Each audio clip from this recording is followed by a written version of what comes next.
Le hemos titulado a la misma Borinquen puesta en balanza. Sabes, los que tenemos la oportunidad de ocupar el púlpito pastoral estos fines de semana, sabemos que nuestra iglesia espera una palabra que venga de la misma mano, boca de Dios para el pueblo. Y yo quisiera compartir lo que fueron un poco de esas notas pastorales para este fin de semana.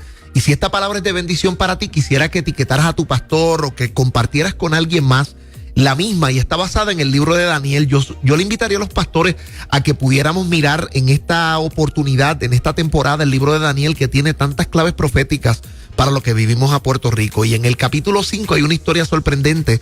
Y en el capítulo 5, versículo 25, la historia del texto bíblico dice: y la escritura que trazó en un calado en la pared, escribió sobre la misma Mene, Mene, Tekel, Uparsin. Yo quiero hablar y reflexionar sobre esto, porque esta semana hemos vivido y estamos viviendo una semana que nos muestra que nosotros estamos en Puerto Rico viviendo una etapa crucial en la historia de nuestro país. Posiblemente nosotros nunca habíamos caminado un escenario como este, ni habíamos vivido una crisis de gobernanza tan severa como ello.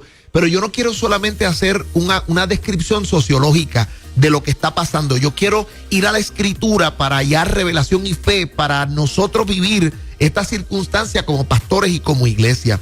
Y yo comienzo señalándoles que la literatura profética de la Biblia siempre, más que ser una crónica, un atlas de lo que pasó este profeta, de lo que vivió, para mí nos presenta el acontecer de Dios en la vida de este hombre y esa coyuntura histórica de cómo la fe se entrelaza con la historia en los momentos en los que necesitamos una voz del cielo.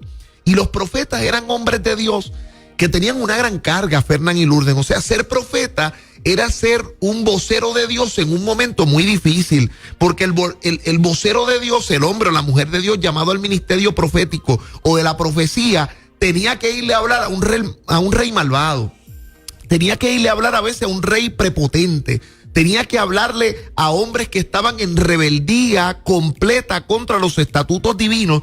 Y había una inquietud santa en este hombre o esta mujer de ir a compartir un así dice Dios para que este rey o este monarca volviera al plan de Dios. Y creo que la palabra profética que describe esa carga que hay en el corazón del profeta por testificar la palabra se encuentra en Jeremías capítulo 20, cuando Jeremías dice: Dios mío, es que me sedujiste, Señor, fuiste más fuerte que yo y me venciste. Yo no quería compartir esta palabra, es que me ha traído a afrenta, dice Jeremías. Dice: no me voy a acordar más de él, no voy a hablar más en su nombre. No obstante, qué lindo este versículo, el versículo 9 del capítulo 20. No obstante, había en mí como un fuego ardiente metido entre mis huesos. Yo traté de sufrirlo, pero no pude.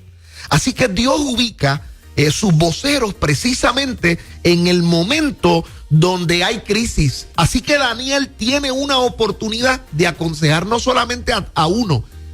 Daniel fue usado para aconsejar a 3 monarcas en la Biblia, para hablar a Nabucodonosor, para hablar a Belsasar y para hablarle también a Darío. Y el relato nos pone de frente a una historia bíblica maravillosa, porque de una manera sobrenatural hay una mano que viene del mismo Dios para darle un mensaje al rey Belsasar. Y es una historia que nos presenta cómo Dios está metido en la historia del ser humano, cómo Dios está metido en la historia de las naciones, cómo a Dios le interesa lo que está sucediendo. Y esta historia nos pone de manifiesto sobre algo, mis hermanos y hermanas. Es que los poderosos de esta tierra tienen que saber que por encima de ellos hay un rey de reyes y un señor de señores. Que hay un señor de todos los tiempos, de todos los reinos. Queridos hermanos, que por encima de Wall Street, por encima de la fortaleza, del Pentágono, de las Naciones Unidas, de la Casa Blanca, hay uno que gobierna. Es que Isaías lo vio bien. Otro de los profetas en el capítulo 6 dice: en el año en que murió el rey Usías, vi yo al Señor sentado sobre un trono alto y sublime, y sus faldas llenaban el templo. Qué visión hermosa. El rey Usías murió, hay desgobierno. Sin embargo, lo que este profeta ve es que por encima del templo, por encima de Israel, por encima del cosmos, hay uno que se siente y gobierna, y es el rey de reyes y señor de señores. Y yo quiero que Puerto Rico, y usted pastor y usted iglesia, no pierda de perspectiva que nada de lo que acontece se ha salido de las manos de Dios. Dios todavía sigue sentado en el trono. Y en esta historia comienza diciendo Daniel capítulo 5 que el rey Belsasar tiene un gran banquete, ha invitado a 1000 príncipes y en presencia de esos 1000 príncipes está tomando vino. Belsasar es nieto posiblemente de Nabucodonosor, es uno de los sobrevivientes. Pero este rey, mientras bebe vino allá en el palacio real de Babilonia, este rey no sabe que es el último de su linaje. Él es hijo de alguien que fue prominente como Nabucodonosor, pero él no sabe que mientras celebra, él es el último de ese linaje que verá poder y gloria. Se encuentra en ese momento de estar ufano de poder, hay fiesta, hay alegría, hay cháchara, todo va bien. Y en medio de esa experiencia, dice que cuando él estaba a gusto con el vino, o sea, cuando estaba bastante entradito en palo, dice que él mandó, se le ocurrió a que le trajesen las copas que había traído su abuelo de Jerusalén. Y estas eran los utensilios que se servían, con los cuales los sacerdotes hacían culto a Jehová. O sea, este hombre mandó a que los sirvientes le sirvieran a él en las copas que solo eran utilizadas para ministrar al Dios Santo. Óigame, este muchacho no está ebrio solamente de licor. Este hombre está ebrio de poder. Este se cree que es intocable. O sea, este se cree que está por encima de la ley. Este se cree que es más grande de Dios. Imagínense, le dijo a los sirvientes que le sirvieran en la copa de Dios. Este muchacho Belsasar no puede reconocer lo sacro de lo profano. O sea, y quien gobierna y vive de esta manera, o quien vive así, va a ser puesto en balanza y va a estar en la noticia de Dios más tarde que temprano. La gente dice que vino, le trajeron lo que él pidió, los utensilios, y bebieron los grandes y las concubinas. Y entonces están en medio de todo eso, y en esa bebelata dice que los dioses le sirvieron a los dioses de oro, de plata, de bronce, de piedra. Se fueron a idolatrar, o sea, estaban allí en una fiesta. Y yo quiero que usted entienda que cuando uno vive así y cuando uno está en ese espacio, Dios va a entrar en escena. O sea, Dios somete a los hombres y a las mujeres también y a las naciones a juicio. O sea, Dios pasa la plomada, Dios entra en la historia. Y en medio de ese proceso, cuando la fiesta está encendida, el rey comienza a gritar. Dice el versículo 5 del capítulo 5. En aquella misma hora se aparecieron los dedos de la mano de un hombre que escribía delante del candelero sobre el encalado de la pared, y vio una mano moverse que escribía. Eso debió haber sido para el rey sorprendente. El rey, dice versículo 6, palideció, sus pensamientos se turbaron, se debilitaron sus lomos y sus rodillas daban una contra la otra. Wow. Mire, cuando Jehová pone en balanza, tiembla delante de él toda la tierra. Cuando la Biblia dice que de Jehová es la tierra y su plenitud, el mundo y los que en él habitan, no para siempre, dice Génesis 6:3, contenderá Dios con el hombre, porque el hombre es carne. Y en medio de ese proceso, Belsasar, el rey, temblaba. Y entonces el rey empieza a buscar y llama a los asesores, a los del gabinete, a la gente de poder, y le dice: traten de decirme qué es lo que dice aquí, porque yo no entiendo qué es lo que Dios me quiere mostrar. Y usted sabe por qué esa gente no tiene respuesta. No saben qué hacer. Trataron todas las cosas para tratar de traerle significado, pero nada funcionó. Porque el gabinete de aquel hombre no tenía canas. No había experiencia en los asesores. Estos muchachos tenían lo que yo llamo el síndrome de Roboán. Y usted sabe esa historia en Primera de Reyes 12, cuando Roboán consulta y le dice: mira, bájanos las contribuciones, quita la carga que tu padre Salomón ha puesto sobre nosotros. Y cuando él fue a consultar con los ancianos, le dijeron: mira, si tú haces eso que el pueblo te pide, Dios confirmaría tu reino para siempre. Sin embargo, dice el versículo 8 de Primera de Reyes 12, que él dejó el consejo de los ancianos y pidió el consejo de los jóvenes que se habían criado con él y estaban delante de él. Entonces, mira lo que le dijeron estos muchachos. Y cuando ellos les consultó, ellos les respondieron y dijeron: mira, le vas a decir así de parte tuya y de nosotros al pueblo: tu padre agravó nuestro yugo, mas tú disminúyenos algo. Y él le dijo: no le hagas, los muchachos, no le hagas caso a ellos. Dile que el menor de los dedos tuyos es más grueso que el lomo de tu papá. Que si tu papá los castigó con yugo, tú le vas a añadir más. Que si tu papá le castigó con vara, yo le voy a castigar con azotes. Y que su padre, en vez de castigarlo con azotes, yo lo voy a castigar con escorpiones. Esa es la respuesta literal. Pero en ese momento dice que la reina entra a palacio. En el capítulo 5, versículo 10 de Daniel, donde estamos hablando, la reina entra gritando a palacio, pero esta reina no es la esposa de él. Esta reina es una de las posiblemente es la abuela del muchacho, es posiblemente una de las sobrevivientes de Nabucodonosor. Es una mujer vieja, una mujer con experiencia. Y esta mujer le dice al rey de la siguiente manera: mira, rey, vive para siempre, no se turben tus pensamientos ni palidezca tu rostro. En tu reino hay un hombre en el cual mora el espíritu de los dioses, el cual días de tu padre se halló en él luz e inteligencia y sabiduría como la de los dioses. Y tu padre, el rey Nabucodonosor, lo constituyó jefe de todos los magos, astrólogos y caldeos y adivinos. Y fue hallado en él mayor espíritu, mayor ciencia, mayor entendimiento para entender y descifrar enigmas. Se llama Daniel. Llámalo ahora porque él te va a dar la interpretación. Aquí yo quería llegar.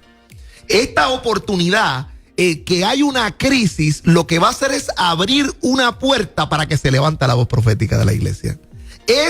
Las crisis son oportunidades para que el así dice Dios se manifieste.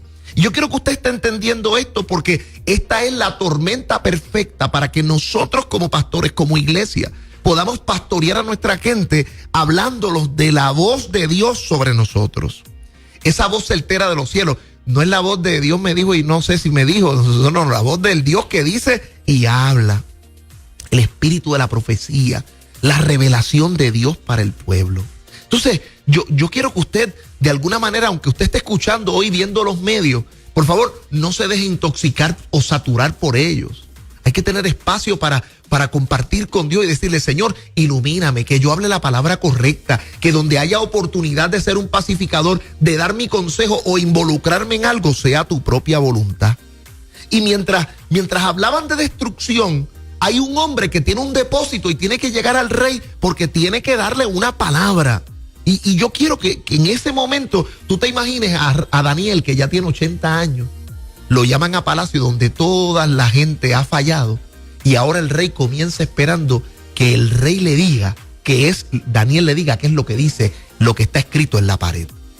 Y entonces mira lo que dice el rey: yo he oído de ti que el Espíritu de Dios, de los dioses santos, están en ti. Yo pues he oído que tú puedes dar interpretación y resolver dificultades. ¿Se da cuenta? Daniel es excelente, lleva muchos años en el gobierno, pero lo que le llevó al ir a donde el rey es el Espíritu de Dios, es el depósito de Dios que hay en él. Y entonces Daniel le dice, el rey le contesta a Daniel: mira, si tú me interpretas lo que dice esa pared, yo voy a poner un collar púrpura, un collar de oro sobre tu cuello, voy a nombrarte un funcionario real, voy a ponerte una túnica púrpura sobre tus hombros. ¿Sabe lo que le contesta a Daniel en el versículo 17? Daniel le dijo: tus dones sean para ti y tu recompensa para otro. Daniel no es un mercenario. Daniel no va allí a buscar favores políticos. Daniel va allí a hablar la voluntad de Dios. Daniel no quiere ser comprado con dinero gubernamental. Daniel va a decirle el diagnóstico o lo que el Señor ha dicho. ¿Y sabe lo que el Señor le dijo? Le dice: mira, es que tu papá pasó por esta misma circunstancia. Tu papá, Nabucodonosor, literalmente engrosó su corazón, se puso soberbio y el Señor lo humilló. Y dice el versículo 22: y tú, siendo su hijo Belsasar, no has humillado todavía tu corazón sabiendo todo esto. Yo estoy leyendo textualmente lo que dice la Reina Valera. Y tú, su hijo Belsasar, no has humillado tu corazón sabiendo todo esto. Y es que el profeta tiene una noción o una encomienda difícil de cumplir, porque a veces el asunto no es ir a decirle lo que adula el ego del gobernante, sino a veces decirlo lo difícil, como Juan el Bautista, que le tuvo que decir: Herodes, te has casado, no te puedes quedar con la mujer de tu hermano, y eso está mal. Natán, rey David, tienes que arrepentirte. ¿Por qué? Porque embarazaste a la mujer de Urías Eteo y lo mataste con la mano del enemigo. Elías le fue a decir a Acab: tu reino es contado y tu mujer morirá comida por los perros. A veces la voz profética nos hace difícil decir ciertas cosas, pero el rey estaba preparado entonces para escuchar el mensaje de Dios. Y Dios le dijo a través de Daniel qué significaba. Mene, mene, tekel uparsim. Significa contado, pesado, medido y dividido. ¿A qué significa esto? Mene, contó Dios tu reino y le ha puesto fin. No como persona que cuenta números o que cuenta propiedades. Es ese contar de Dios que cuenta los días del hombre, que cuenta hasta los cabellos que hay en la cabeza del hombre. Solamente alguien puede contar y escudriñar el corazón del ser humano. Se llama Jehová. Tequel ha sido pesado en balanza y ha sido hallado falto. La Biblia tiene, Lourdes, muchos elementos donde se utiliza la voz, el instrumento de medir, como la plomada, el cordel, literalmente la balanza, para hablar de un instrumento de medida para ver cómo está nuestra vida. Mira, un ejemplo solamente. Extenderé sobre Jerusalén el cordel de Samaria y la plomada de la casa de Acab, y limpiaré a Jerusalén como se limpia un plato, limpiándolo y volviéndolo boca abajo. Eso está en Segunda de Reyes 21:13. Un ejemplo de lo que significa pasar una plomada, pesar en balanza y medir. Y por último, dice la Escritura que Dios le dijo: tu reino, por último, Uparsim, será dividido en dos. Tu reino será quitado de ti y será dado a los medas y a los persas. Y dice ese pasaje que en la misma noche de recibir esa palabra, el rey Belsasar fue tomado por el Señor y fue entregado su reino.